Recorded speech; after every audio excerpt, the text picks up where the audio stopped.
जब कर्ण ने श्री कृष्ण से पूछा, मेरा क्या दोष था? जरूर जानिए श्री कृष्ण का उत्तर। नमस्कार साथियों, मैं आ चुका हूँ फिर से नई कहानी लेकर आप सभी के लिए, तो अंत तक बने रहेगा। चलिए साथियों, सुनते हैं कहानी को। कहानी बहुत ही इंटरेस्टिंग होने वाली है। कर्ण ने श्री कृष्ण से पूछा, मेरा जन्म होते ही मेरी माँ ने मुझे त्याग दिया, क्या अवैध संतान होना मेरा दोष था? द्रोणाचार्य ने मुझे सिखाया नहीं, क्योंकि मैं क्षत्रिय पुत्र नहीं था। परशुराम जी ने मुझे सिखाया तो सही, परंतु शाप दे दिया कि जिस वक्त मुझे उस विद्या की सर्वाधिक आवश्यकता होगी, मुझे उसका विस्मरण होगा, क्योंकि उसके अनुसार मैं क्षत्रिय नहीं था। केवल संयोगवश एक गाय को मेरा बाण लगा और उसके स्वामी ने मुझे श्राप दिया, जबकि मेरा कोई दोष नहीं था। द्रौपदी स्वयंवर में मेरा अपमान किया गया। माता कुंती ने मुझे आखिर में मेरा जन्म रहस्य बताया भी, तो अपने अन्य बेटों को बचाने के लिए। जो भी मुझे प्राप्त हुआ है दुर्योधन से ही हुआ है, तो अगर मैं उसकी तरफ से लड़ूं तो मैं गलत कहाँ हूँ?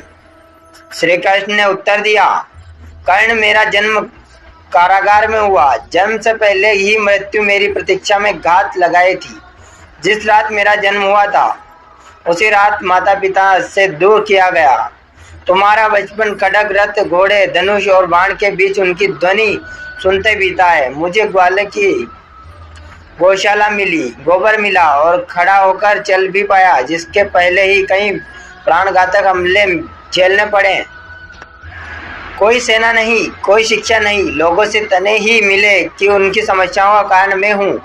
तुम्हारे गुरु जब तुम्हारे शौर्य की तारीफ कर रहे थे, मुझे उस उम्र में कोई शिक्षा भी नहीं मिली थी। जब मैं 16 वर्ष का हुआ, तब कहीं जाकर ऋषि सांदीपन के गुरुकुल पहुंचाया, तब अपनी पसंद की कन्या से विवाह कर सके। जिस कन्या से मैंने प्रेम किया वो मुझे नहीं मिली, और उनसे विवाह करने पड़े जिन्हें मेरी चाहत थी, या जिनको मैंने राक्षसों से बचाया था। मेरे पूरे समाज को यमुना के किनारे से हटाकर एक दूसरे समुद्र के किनारे बसाना पड़ा।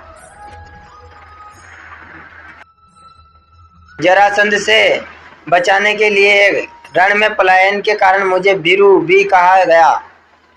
अगर दुर्योधन युद्ध जीतता है तो तुम्हें बहुत श्रेय मिलेगा। धर्मराज अगर जीतता है तो मुझे क्या मिलेगा?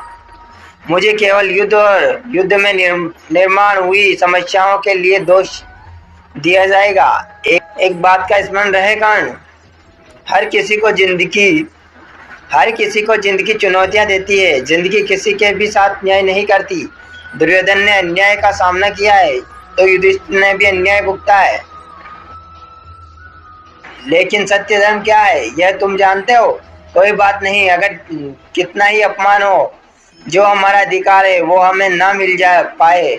महत्व इस बात का है कि तुम उस समय उस संकट का सामना कैसे करते हो। रोना धोना बंद करो। कर्ण, जिंदगी न्याय नहीं करती, इसका मतलब यह नहीं होता है कि तुम्हें अधर्म के पथ पर चलने की अनुमति दे। तो साथियों, ये थी आज की कहानी। आई होप आपको पसंद आएगी। पसंद आए तो हमारे चैनल को सब्सक्राइब करके वीडियो को लाइक कर दीजिएगा। चलिए साथियों, मिलते हैं किसी नई कहानी के साथ, नई टॉपिक के साथ। तब तक के लिए धन्यवाद।